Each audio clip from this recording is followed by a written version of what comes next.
युद्ध की धमकी देती है।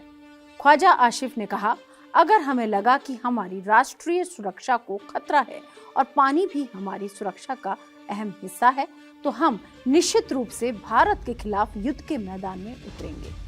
पाकिस्तानी रक्षा मंत्री का यह बयान ऐसे समय में आया है जब भारत ने साफ कर दिया है कि सिंधु जल संधि यानी कि इंडस वाटर ट्रीटी को स्थगित रखने का उसका फैसला अटल रहेगा। पहलगाम अटैक के बाद से ही सरकार ने अपना ये एक सख्त रुख अपनाया हुआ है। क्यों हुआ पैदा ताजा विवाद, इसे भी समझिए। इस विवाद की जड़ें अप्रैल 2025 में हुए पहलगाम आतंकी हमले से जुड़ी। जम्मू कश्मीर के पहलगाम में हुए इस कायराना हमले में 26 लोगों की मौत हो गई थी, जिसके बाद भारत ने आतंकवाद के खिलाफ बेहद सख्त कदम उठाते हुए 1960 की सिंधु जल संधि को निलंबित कर दिया था। भारत का स्टैंड बिल्कुल साफ है, जब तक पाकिस्तान सीमा पार से होने वाले आतंकवाद पर पूरी तरह ठोस रोक नहीं लगाता, तब तक पानी के बंटवारे पर कोई बातचीत या सहयोग संभव नहीं है। और ये भारत का एक सख्त रुख है जो कि बिल्कुल पाकिस्तान के सामने है, दुनिया के सामने है। तनाव तब और बढ़ गया जब हाल ही में भारत के जल शक्ति मंत्री CR पाटिल का एक बयान सामने आया, जिसमें उन्होंने संकेत दिया कि जून 2028 तक पाकिस्तान की ओर जाने वाले सिंधु प्रणाली के पानी को पूरी तरह नियंत्रित या रोक दिया जा सकता है। इसके साथ ही भारत द्वारा चिनाब नदी पर चलाए जा रहे नए प्रोजेक्ट्स ने पाकिस्तान की चिंताएं चरम पर पहुंचा दी हैं। पाकिस्तान के लिए क्यों लाइफलाइन है ये पानी, इसे भी समझते हैं, क्योंकि पानी ही जो बहता है चिनाब नदी से और इन नदियों से, उस पर पाकिस्तान पूरी तरह से निर्भर है। सिंधु नदी प्रणाली पाकिस्तान की खाद्य सुरक्षा, अर्थव्यवस्था और बिजली व्यवस्था की रीढ़ है। आंकड़ों के नजरिए से देखें तो इस पानी पर पाकिस्तान की निर्भरता डराने वाली है।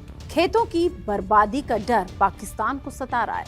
पाकिस्तान की लगभग 90% से अधिक फसलें और खाद्यान्न उत्पादन यानी कि गेहूं, चावल, कपास और पूरी तरह से ये जितनी भी खेती है इंडस बेसिन इरिगेशन सिस्टम यानी कि IBIS पर निर्भर है।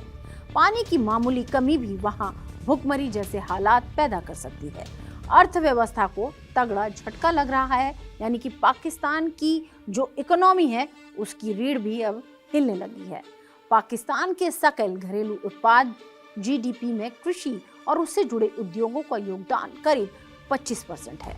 भारत द्वारा पानी के कड़े प्रबंधन से पाकिस्तान की GDP में सीधे 1.5 से 2% की गिरावट आने का अनुमान है। रोजगार का भी संकट अब पाकिस्तान के सामने, उसकी सरकार के सामने और उसकी आर्मी के सामने पैदा हो गया है। पाकिस्तान की लगभग 37.4% श्रम शक्ति सीधे तौर पर खेतीबाड़ी से जुड़ी है।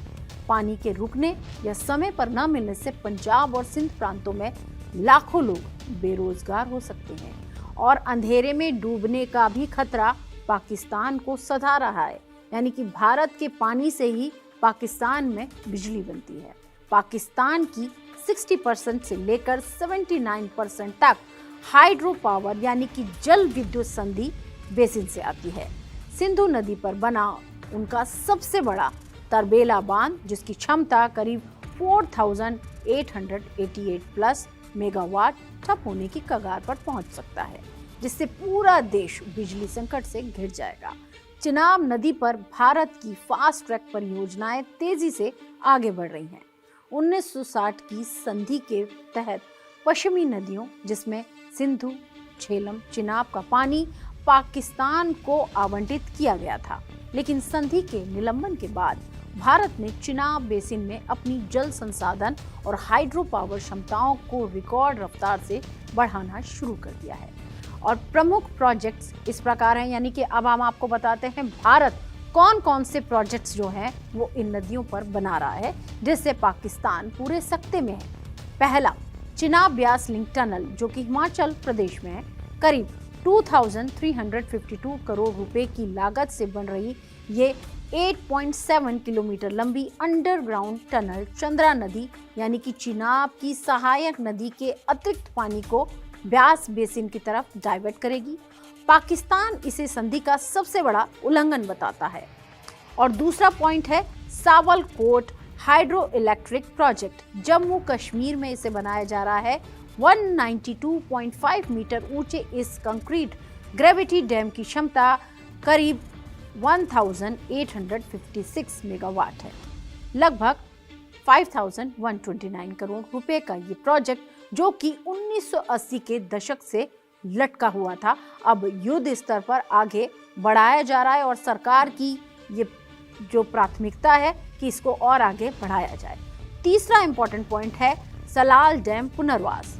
करीब 2600 करोड़ रुपए के बड़े बजट के हिस्से के रूप में यहां से गाद यानी कि सेंडिमेंट हटाने के लिए बाईपास टनल बनाई जा रही है, ताकि पानी के भंडारण यानी कि पानी को इकट्ठा करने की क्षमता को और ज्यादा बढ़ाया जा सके। और चौथा पॉइंट है किथई सेकंड और दुलहस्ती स्टेज सेकंड। ये कश्मीर के किश्तवाड़ में 1930 मेगावाट की किथई सेकंड परियोजना और 260 मेगावाट की दुलहस्ती स्टेज सेकंड को पर्यावरण मंजूरी देकर फास्ट ट्रैक मोड पर डाल दिया गया है। इसके अलावा पाकल दुल 1000 मेगावाट, रतले 850 मेगावाट और कवार 540 मेगावाट परियोजनाओं पर भी काम तेजी से चल रहा है। सिंधु जल संधि का इतिहास, इसको भी एक बार समझते हैं, एक बार इस पर भी एक नजर डाल लेते हैं और आपको बताते हैं कि संधि क्या है।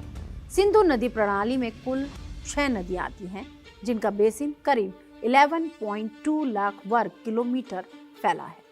इसका 47% हिस्सा पाकिस्तान और 39% भारत में आता है। 1947-1948 के बारे में आपको बता दें कि आज़ादी के तुरंत बाद पानी को लेकर दोनों देशों के इंजीनियर्स के बीच विवाद हुआ।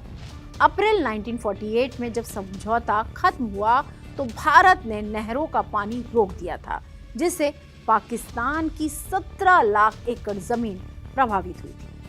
इसके बाद 1951-1960 तक विश्व बैंक, वर्ल्ड बैंक की मध्यस्थता में 9 सालों तक लंबी बातचीत चली और 19 सितंबर 1960 तब क्या हुआ ये भी जान लीजिए, बहुत जरूरी है, क्योंकि आखिरकार कराची में भारत के तत्कालीन प्रधानमंत्री पंडित जवाहरलाल नेहरू और पाकिस्तान के राष्ट्रपति अयूब खान ने सिंधु जल संधि यानी कि इंडस वाटर ट्रीटी पर हस्ताक्षर किए।